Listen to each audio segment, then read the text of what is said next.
Bismillahirrahmanirrahim. Assalamualaikum warahmatullahi wabarakatuh. Puji syukur mari kita panjatkan kehadirat Allah Subhanahu wa taala yang telah memberikan rahmat dan karunia-Nya sehingga saya dapat menyelesaikan laporan akhir praktikum studi kelayakan bisnis pada program studi manajemen Fakultas Ekonomi Universitas Garut. Adapun penyusunan laporan akhir ini dibuat untuk memenuhi tugas praktikum akhir sebagai syarat kelulusan dan praktikum studi kelayakan bisnis. Saya menyadari bahwa dalam tahap penyusunan sampai penyelesaian laporan ini tak lepas dari dukungan serta bantuan dari berbagai pihak. Ucapan terima kasih saya sampaikan kepada Bapak Hedi Cipiadi selaku Kepala Laboratorium Studi Kelayakan Bisnis. Yang kedua, Bapak Wupron selaku Instruktur Laboratorium Studi Kelayakan Bisnis dan Agista selaku asisten pembimbing yang telah memberikan masukan dalam penyusunan tugas akhir ini. Akhirnya saya berharap semoga Allah memberikan imbalan yang setimpal pada yang telah membantu saya, memberikan bantuan dan dapat menjadikan semua bantuan sebagai ibadah. Amin ya rabbal alamin.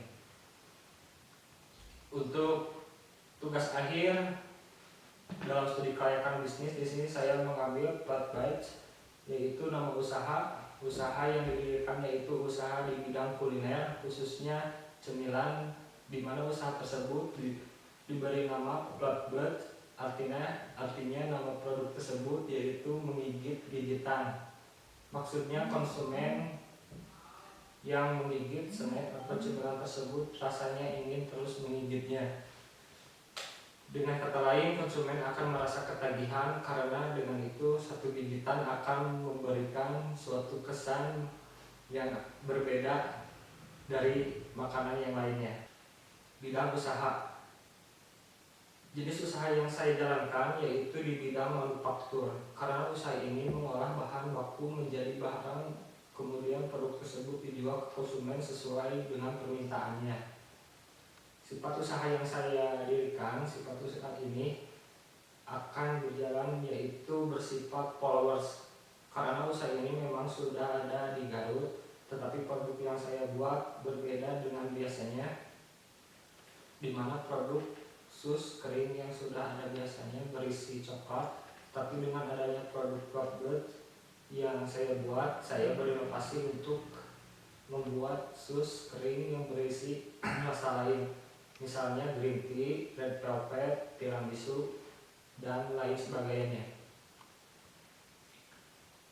Deskripsi dan manfaat usaha. Produk yang akan saya buat adalah sus kering. Sus kering sudah ada cemilan atau snack yang terbuat dari tepung terigu, mentega, gula, baking soda, baking powder. Dan untuk filling yang saya gunakan yaitu coklat, green tea, tiramisu, dan lain-lain. Sus kering atau Cloudbird ini berbeda dengan sus kering yang ada pada biasanya. Umumnya yang biasanya hanya berisi coklat, teksturnya itu pun lebih agak kenyal-kenyal, tetapi akan dimulai pada bulan Maret karena mendekati bulan puasa. Manfaat usaha. Dengan usaha Cloudbird yang saya jalankan akan bermanfaat bagi lingkungan sekitar. Contohnya yaitu dapat memberikan lapangan pekerjaan, karena jika saya membuka sebuah pabrik maka akan membutuhkan tenaga kerja, dan tenaga kerja yang akan saya rekrut yaitu masyarakat sekitar pabrik tersebut. Untuk segmentasi pasar, aspek geografis, jika dilihat dari aspek geografisnya, produk yang akan saya jalankan dipasarkan untuk di berbagai wilayah. Selain itu, snack plug ini juga dapat dikonsumsi di cuaca dingin ataupun panas, baik itu di pegunungan ataupun di pantai. Sebenarnya Cloudbird itu memang diproduksi untuk memenuhi kebutuhan konsumen di berbagai tempat agar semuanya konsumen dapat merasakannya.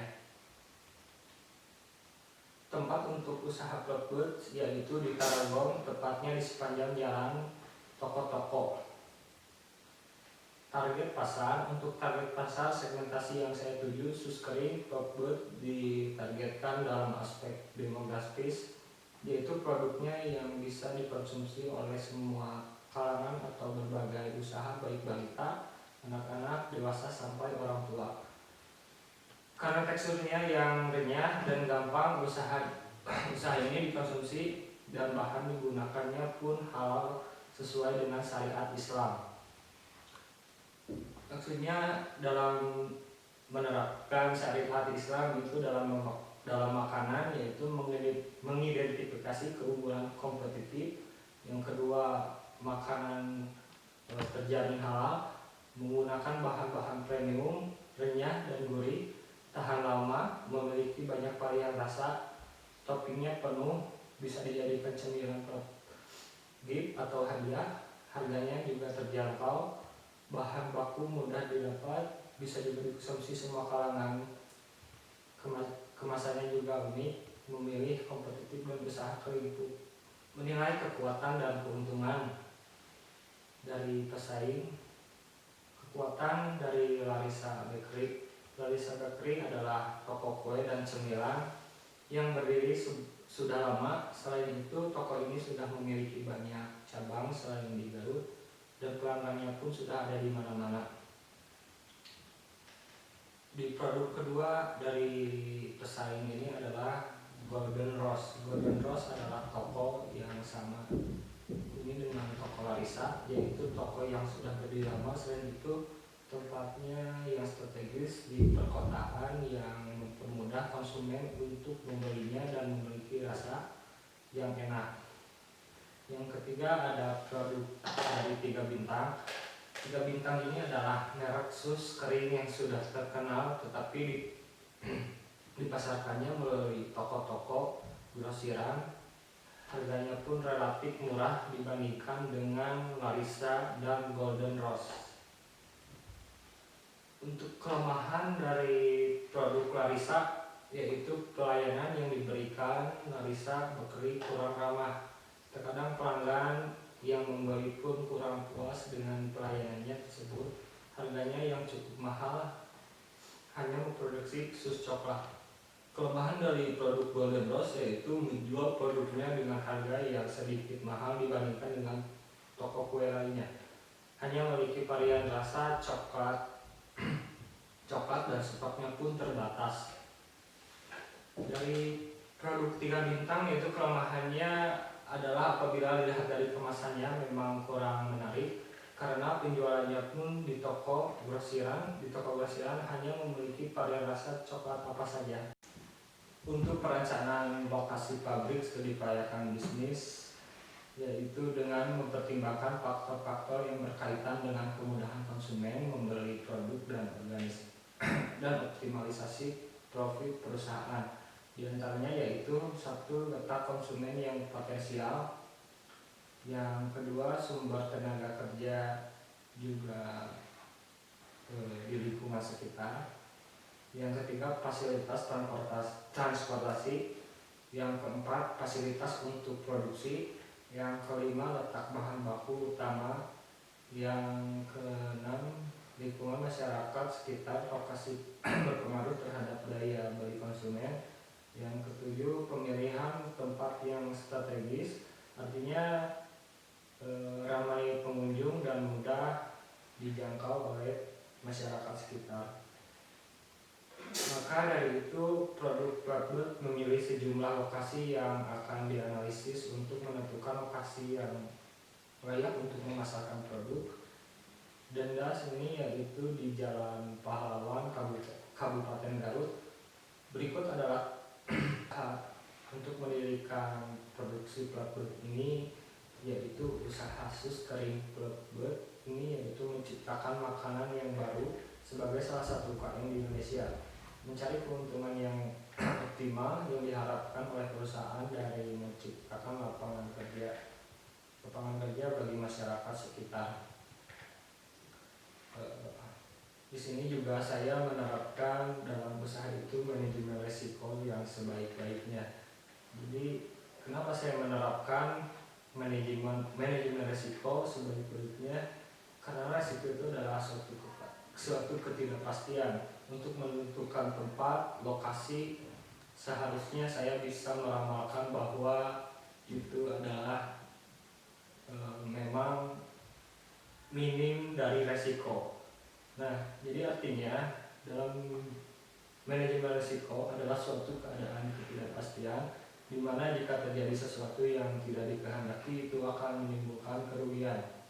Jadi kalau kita berbicara mengenai manajemen risiko, pertanyaannya adalah bagaimana suatu perusahaan atau kita memastikan ketidakpastian.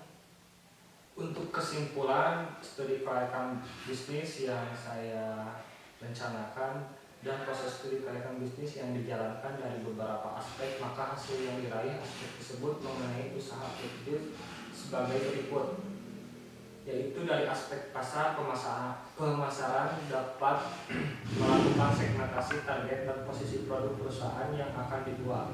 Perusahaan juga memenuhi bauran pemasaran, yaitu produk, harganya dan tempat promosi, orang, bukti fisik, dan orang, sehingga berdasarkan aspek ini bisnis sangat layak untuk didirikan.